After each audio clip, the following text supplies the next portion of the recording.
I've got a lot of audio from the interview that I want to play you.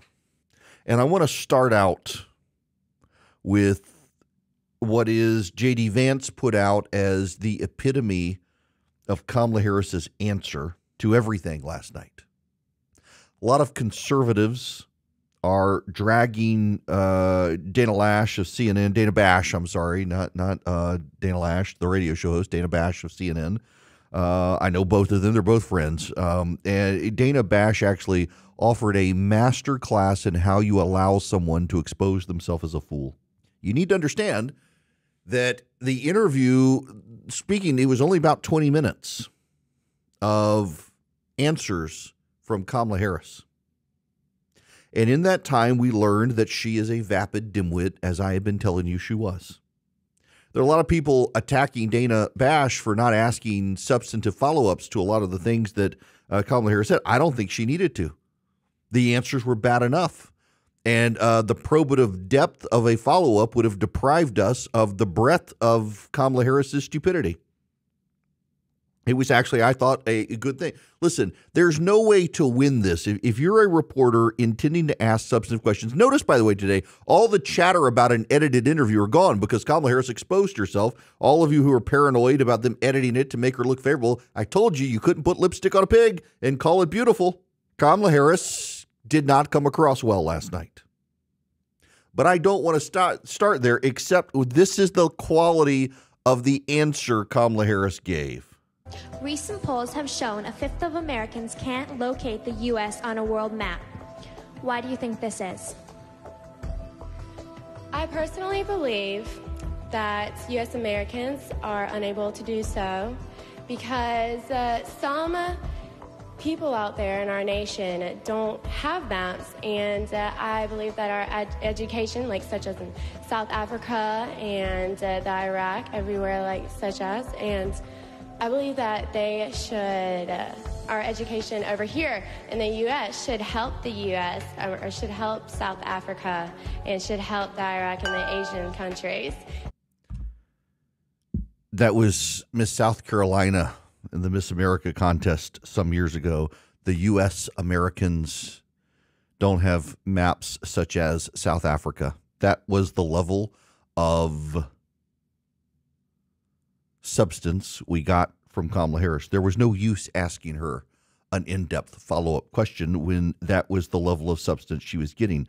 I don't want to start there, though. We'll get there. But everything you need to know about the problems with Kamala Harris's interview are the staging.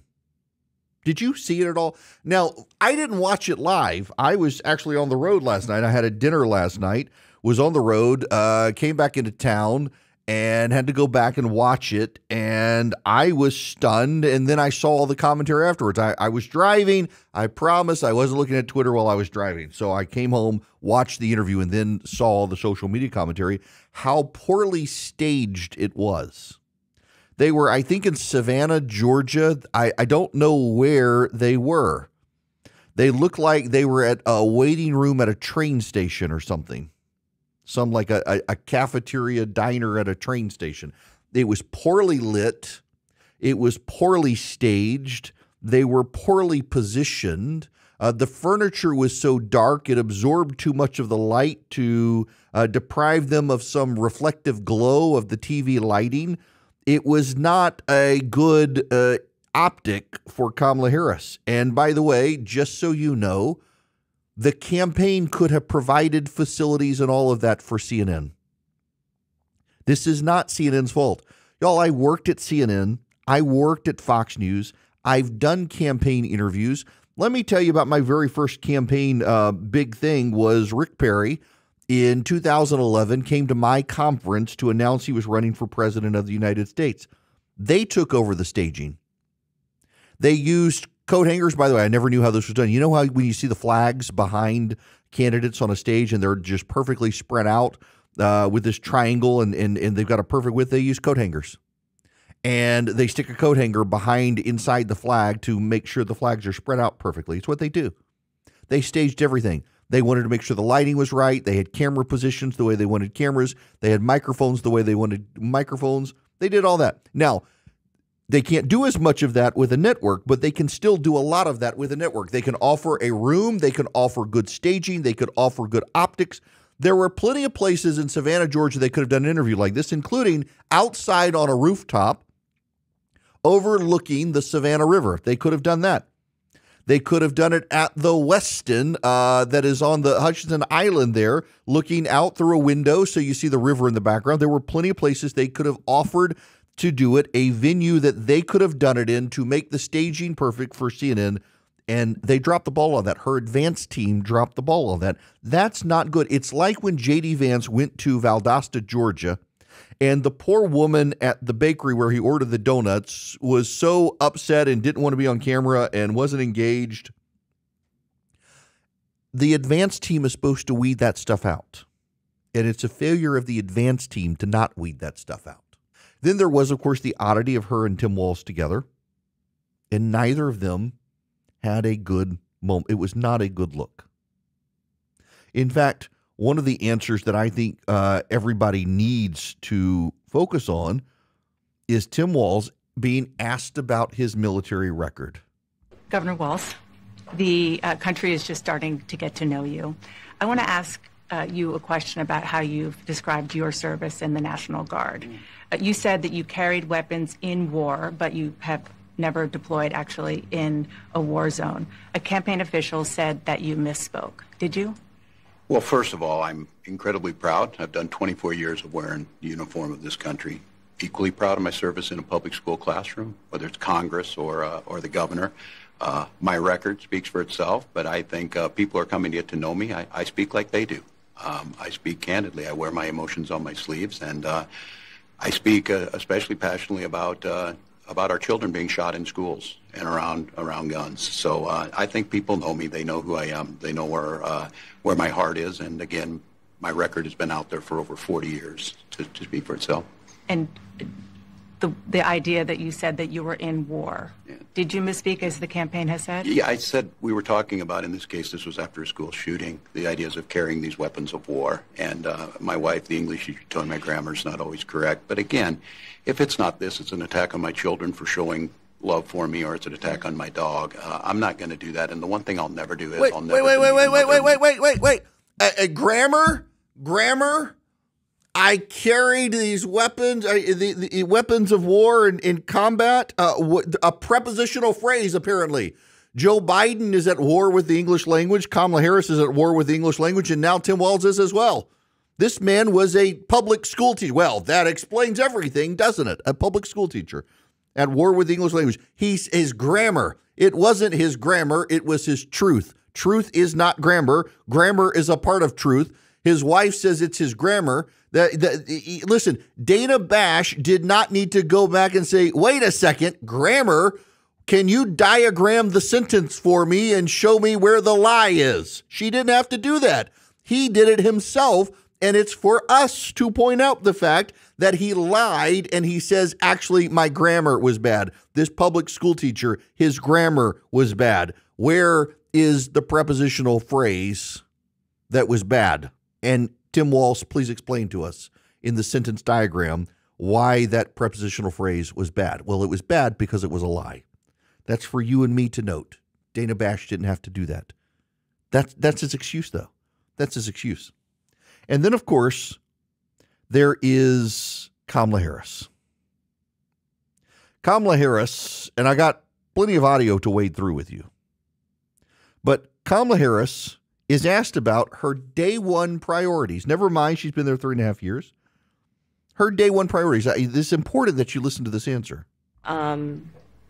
We have had in the former president someone who has really been pushing an agenda and an environment that is about diminishing the character and the strength of who we are as Americans, really dividing our nation, and I think people are ready to turn the page on that. So what would you do day one? Day one, it's going to be about, one, implementing my plan for what I call an opportunity economy.